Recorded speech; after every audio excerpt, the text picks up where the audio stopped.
Salut à tous, c'est Kazan, j'espère que vous allez bien, et aujourd'hui on va parler de la tant célèbre série Pokémon Go. Alors on va retracer un petit peu la sortie de cette série. Il faut savoir qu'elle est sortie en milieu d'année 2022, ouais, bah elle est pas si vieille au final, et on était quand même dans les starting blocks, on avait vu les cartes qui avaient fuité, et franchement, faut être assez honnête, on était plutôt conquis sur cette série. Bon, évidemment, ça n'a pas duré, tu sais comment ça s'est terminé. Ça s'est terminé difficilement sur cette série parce que, bah déjà, je pense qu'il y a eu beaucoup trop d'items qui sont sortis, beaucoup trop étalés dans le temps, et on s'est lassé, hein, tout simplement, de cette série-là. Mais justement, il y a des côtés très intéressants à cette série. En tous les cas, on va faire un état des lieux pour Pokémon Go. Et on m'a demandé de faire pour les 20 ans Pokémon, donc c'est Célébration, et je trouve ça plutôt une bonne idée. Ça fait un petit moment que j'avais pas regardé un petit peu l'évolution de Célébration, sans compter qu'on se rapproche petit à petit des 30 ans. Et c'est bien de faire un état des lieux comme ça pour voir un petit peu s'il y a du mouvement sur 25 ans, et c'est ce qu'on va faire pour la série Pokémon Go. Alors ça, c'est un coffret que je ne vais pas garder dans ma collection en scellé, hein, je te l'ai dit, il y a des coffrets comme ça que je vais garder dans ma collection en scellé, puis d'autres que je vais garder pour des futures ouvertures, et je pense qu'à un certain moment Pokémon Go pourra peut-être revenir un petit peu intéressant, allez savoir. Alors, on va regarder tous les items, et c'est ça un petit peu le problème. Alors peut-être pas tous les items, parce qu'il y en a énormément. Alors je sais pas pourquoi, enfin si, je sais pourquoi. Ils ont mis le paquet, ils se sont dit ça va être le top sur Pokémon Go, et au final ça a plutôt coincé. Alors il faut savoir, déjà c'est important de le souligner, c'est ce qui donne un côté un petit peu intéressant à la série. Il faut savoir qu'à un certain moment, Pokémon Go, tu pouvais le trouver très facilement en promotion.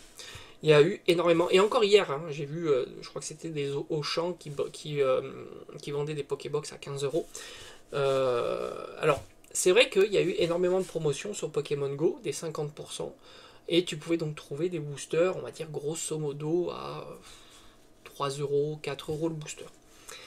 Et j'ai envie de te dire, c'est plutôt intéressant parce que du coup, qu'est-ce qu'elle a fait la série? Bah, tout simplement, elle est un petit peu montée, puis elle s'est cassée la figure, mais maintenant elle pourrait que monter. Ça semble un petit peu cohérent quand elle a touché le fond. Bah, à un certain moment, la série, elle peut pas creuser, hein. Voilà, à un certain moment, soit les boosters on te les donne, mais ça sera pas le cas, soit tout simplement, à un certain moment, ça se redresse parce que bah, les gens trouvent que c'est plutôt intéressant d'ouvrir du Pokémon Go à 3 euros, et je partage plutôt cet avis. Moi, j'en ai acheté quelques-uns de boosters Pokémon Go, on a fait quelques petites ouvertures, et franchement, c'est pas si désagréable que ça. Donc maintenant, un booster seul. Alors, est-ce que la série est pesable? Franchement, j'en sais rien. Je sais que souvent, ça revient un petit peu dans l'espace des commentaires. Je crois que du Soleil et Lune, c'est pesable. Je sais pas si Pokémon Go, alors là, on est sur épée bouclier. Épée bouclier, certaines séries sont pesables. Et Pokémon Go, j'ai envie de dire comme ça me semble... Alors, je crois qu'on a une holo obligatoire. Et par conséquent, quand tu as souvent une holo obligatoire, c'est difficilement pesable. Je crois que c'était pareil pour Légendes Brillantes, par exemple. Mais à prendre avec des pincettes, franchement, je n'en sais rien. En tous les cas, un booster loose, mais parfaitement loose, puisqu'il n'y a pas eu de booster individuel sous scellé, ça vaut à peu près 5 euros. Tu peux toujours les acheter, hein. Je sais qu'il y a certaines personnes qui vendent des boosters loose. Alors, ils sont sortis soit de Pokébox, soit de Mini Tin Box ou de coffret. Mais ça existe en tous les cas si tu recherches uniquement le booster. Tu l'as à peu près à 5 euros, c'est son prix standard. Alors évidemment, il faut mieux mettre les 5 euros, enfin mettre plus que 5 euros, mais il faut mieux acheter des items parfaitement scellés. Ça, c'est vraiment un conseil que je peux te donner, puisque au final, tu t'aperçois que tu peux trouver les boosters à 5 euros pièce dans des coffrets ou dans ce genre d'items. Alors ils ont sorti plein de coffrets, et je pense que ça a été vraiment le souci de Pokémon Go, souci majeur de Pokémon Go.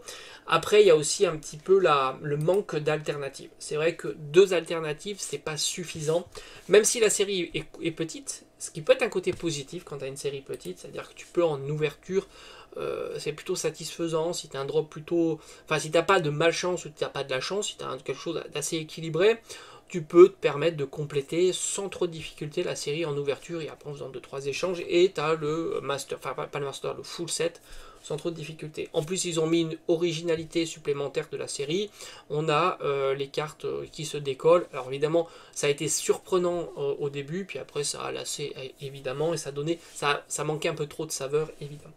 Alors Il y a eu le coffret Noix de Coco que je pense qu'on peut encore trouver. Alors je pense que du Pokémon Go tu peux encore en trouver en boutique, hein. Je crois en avoir vu il n'y a pas très très longtemps dans des boutiques de jouets, principalement dans des jouets clubs. J'ai l'impression que Jouet Club a un catalogue plus large que certaines boutiques et tu peux le trouver donc au prix standard de 25 €. Alors je pense aussi qu'un coffret comme ça sera même trouvable un petit peu moins que 25 €. Après, ils ont sorti des coffrets d'équipe, hein. Je t'en ai montré un que j'ai encore dans la collection, il y en a eu 3 exactement. Là c'est pareil, c'est un coffret qui propose 5 boosters, une très jolie carte promotionnelle, un pins, donc c'est vraiment un coffret plutôt qualitatif, mais comme tu sais, quand tu as des coffrets qui proposent autre chose que des boosters, en règle générale, tu as tendance à payer un petit peu plus cher le coffret, et là tu peux le trouver entre 40 et 45 € pour un coffret parfaitement scellé. On continue, parce que c'est pas tout, je te dis, hein, ils ont mis le paquet. Et je pense pas qu'on va voir l'intégralité des items, parce que je crois qu'il y a eu des Pokéballs aussi, mais je vais pas tellement en parler dans l'espace de cette vidéo. On a eu 3 coffrets, type coffret tripack, avec les starters que je trouve très très sympa. Celui-ci il a été massivement entre guillemets, dans certains, je crois que c'était Auchan ou Carrefour, proposé 50%. En tous les cas, il est revenu assez dans les réseaux sociaux. Et tu peux le trouver à 50%. Mais là, à l'heure actuelle, tu le trouves aux alentours de 15 à 18 € suivant le starter. Très joli coffret. Moi, j'aime beaucoup en tous les cas. Et je vais les garder précieusement dans ma collection en CD. On a eu le coffret Evoli, le gigantesque coffret que je trouve magnifique avec cette très jolie carte Evoli Radieux, qui comporte pas moins de 8 boosters, donc c'est plutôt pas mal, que tu trouves à l'entour de 45 à 50 €. Je pense pas que ça soit son prix standard, je pense qu'il était légèrement plus cher, mais j'ai pas la ref. Mais 45 à 50 €, ça reste un bon prix, hein, pour un coffret aussi qualitatif que celui-ci, sans compter qu'on rajoute aussi un petit pins. On a eu le coffret Dracolos, hein, qui proposait une espèce de Pokéball, où on pouvait ranger un deck. Elle proposait aussi 2 cartes exclusives Dracolos promotionnelles, dont une version V-Star un petit peu plus premium qu'une simple V. Elle proposait aussi 9 boosters, donc c'est un petit peu un équivalent d'une ETB, mais il faut savoir que 9 boosters, c'est un booster de moins qu'une série .5 à cette époque-là. Et on peut le trouver aux alentours de 55 €. J'ai l'impression que c'est son prix standard lui aussi. Mais c'est un bel item, j'en ai encore un dans ma collection scellée que je compte garder parce que c'est un item atypique. Je crois de mémoire, ils n'avaient jamais sorti. Et à la base, il était exclusif de chez King Jouet. On a eu 3 Pokébox que tu peux trouver aux alentours d'une vingtaine d'euros. Elles ne sont pas spécialement exceptionnelles. On a eu aussi l'ETB, l'ETB Mewtwo qui proposait une très belle full art Mewtwo que tu trouves au prix retail à 55 €. On les a revus énormément, hein, ces ETB. Il y en a même eu dans les kiosques à journaux, donc c'est vraiment très très disponible. Ils en ont printé énormément, hein, de Pokémon Go, ce qui explique un petit peu le fait que le scellé n'a pas progressé, voire même diminué pour certains items. Et enfin les Meet in Box, je te le déconseille évidemment, puisque je crois de mémoire tu peux enlever le blister. Donc voilà, par des soucis de tranquillité, va surtout sur une display scellée de Meet in Box, mais sinon les Meet in Box, je te le déconseille, on peut facilement le déblister et le reblister parce que ils avaient changé un petit peu pour réduire la masse de plastique. Ils avaient changé le scellage, ce qui était pas bon évidemment.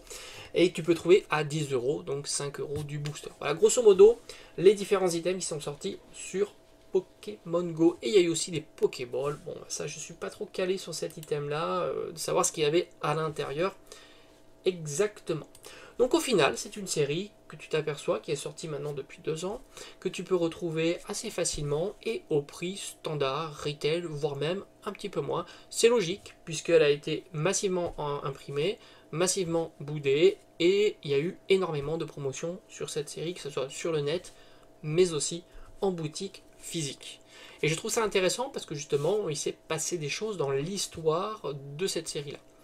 En règle générale, quand il se passe des choses dans l'histoire d'une série, c'est plutôt bon signe pour la suite. Surtout si tu as réussi à avoir les boosters à 3 €. C'est plutôt très très sympa. Et puis ça t'a permis de faire des ouvertures pour pas trop cher. Maintenant, que disent les cartes? Parce que c'est bien beau d'avoir des boosters, mais est-ce que la série est intéressante? Comme je te l'ai dit en début de vidéo, c'est une petite série qui est satisfaisante à ouvrir. Le taux est plutôt sympathique. Et il y a quand même quelques belles cartes à aller chasser. On avait, quand c'était sorti en tête de gondole, le Mewtwo alternatif. Alors vraiment, très grande surprise. Franchement, je ne l'explique pas. Le Mewtwo alternatif s'est cassé la figure. Alors est-ce qu'il drop trop souvent ou pas assez souvent? Franchement, j'en sais rien. Il doit y avoir un mélange des deux, une lassitude aussi sur cette série. On sait très bien qu'il y a des alternatives comme ça, on ne sait pas trop pourquoi, mais elles se cassent la figure et elles ont tendance à ne pas remonter. Voilà, c'est comme ça. Et c'est vrai que le Mewtwo V, c'est ce qui s'est passé. Une carte à plus de 100 euros se retrouve maintenant très bon marché à 35 euros. Je dis très bon marché parce qu'elle a tous les ingrédients pour être une grosse carte.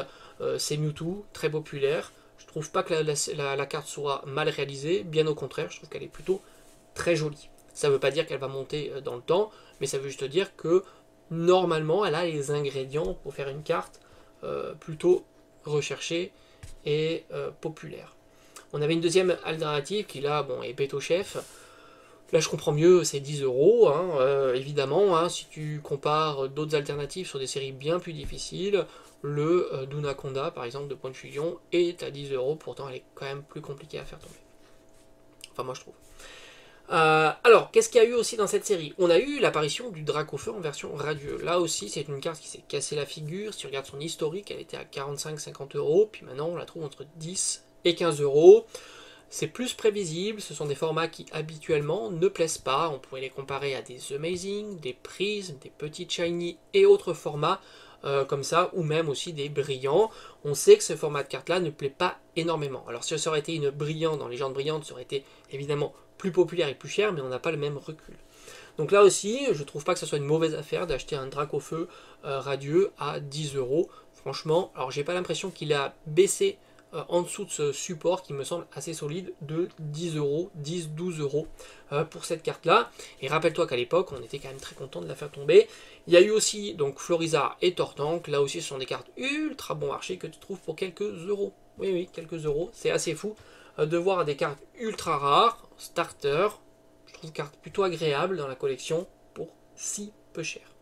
Donc évidemment, tu as vu que les alternatives sont pas très chères, les cartes radieuses non plus. Alors que sont les cartes à aller chercher dans cette série-là? Et bien paradoxalement, ce sont les Rainbow et les cartes Gold. Parce que habituellement, pourquoi je dis paradoxalement? Parce que habituellement, ce sont des cartes qui ne plaisent pas, les cartes Rainbow et les cartes Gold. Qui plus est, ce sont des Vestars. Là aussi, le format n'est pas le plus populaire, mais c'est comme ça, forcé de constater, là encore une fois, je ne fais que constater. On va aller chercher les trois cartes, ça veut dire 2 cartes Mewtwo et une carte Dracolos. Alors la carte Dracolos Rainbow, elle se situe aux alentours je crois que c'était d'une quarantaine d'euros, et je pense pas qu'elle ait spécialement progressé. Voilà, on est toujours aux alentours d'une quarantaine d'euros, et à ce prix-là, évidemment, tu peux même te permettre d'avoir des cartes gradées en neuf. Bah, si tu veux avoir de la tranquillité sur l'état de ta carte, 9 ça reste une très très bonne note, et c'est une carte mint, tout simplement, sortie de booster. Donc ça c'est plutôt cool, 40-50 euros pour une carte comme ça. On va aller voir évidemment le Mewtwo qui est décliné en version Rainbow, mais aussi en version Gold. La version Gold est moins chère que la carte Rainbow, ça c'est plutôt classique, en règle générale, c'est ce qu'on observe. La carte Rainbow tourne aux alentours de 70-80 euros, ce qui me semble là aussi le prix que j'avais observé il y a quelques mois pour cette série-là. Et la carte Gold se situe aux alentours de 50 à 55 euros. Là aussi, j'ai l'impression qu'il n'y a pas spécialement de changement pour ces cartes-là. Donc comme je t'ai dit, hein, les cartes à aller chercher, ce sont les cartes Rainbow et les cartes Gold, comparativement à ce magnifique Mewtwo alternatif. Alors moi, personnellement, si je dois donner un avis, tu sais que j'aime bien les cartes Gold. Moi, je trouve que la carte Mewtwo alternatif est magnifique. La carte Gold de Mewtwo est magnifique aussi.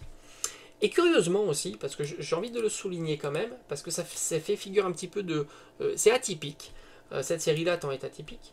Les Rainbow sont relativement chers dans cette série. Tu prends un Melmetal par exemple, il faut aller quand même taper d'une trentaine d'euros.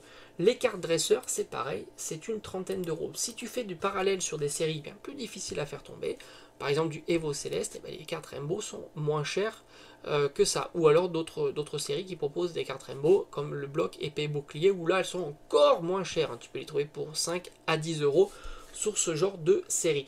Ça fait figure d'exception, hein, une trentaine d'euros, c'est pas si peu cher, tout simplement pour ce genre de cartes. Et enfin, qu'est-ce qu'on pourrait dire? On retrouve aussi quand même une magnifique full art d'Ordracolos, mais là aussi elle est cadeau puisqu'elle tourne aux alentours de 9 euros. Et alors tu vois, ça c'est une carte que je connais assez bien, puisque c'est une carte que j'ai toujours voulu avoir dans ma collection et elle a toujours été aux alentours de 10 euros. Tu vois, elle n'a pas bougé depuis, j'aimerais dire, une bonne année. Donc Pokémon Go, j'ai l'impression que c'est un scellé qui s'est cassé la figure, qui reste même encore en dessous du prix retail pour certains items. Les cartes n'ont pas bougé depuis plusieurs mois. Et le prix, donc sur certains items, remonte. Hein, mais on est loin quand même d'une série qui bouge. Hein. On est sur une série plutôt tranquille. T'as absolument pas loupé le train, voire même t'as bien fait d'attendre le train en marche. Parce que moi je pense que mon coffret Evoli, j'ai dû le payer 60 à 70 euros. Alors que tu peux le trouver pour moins cher. Tout comme les coffrets d'équipe, là une quarantaine d'euros, j'ai l'impression que c'est plutôt cool. Donc voilà, Pokémon Go c'est une série que moi en tous les cas j'aime bien. Je dis pas que c'est une série exceptionnelle parce que c'est vrai qu'il manque quand même de cartes alternatives. Mais au final c'est une série très amusante, très sympa à ouvrir puisqu'elle propose quand même des jolies cartes qui tombent assez régulièrement. Moi j'ai dû ouvrir une centaine de boosters sur cette série là.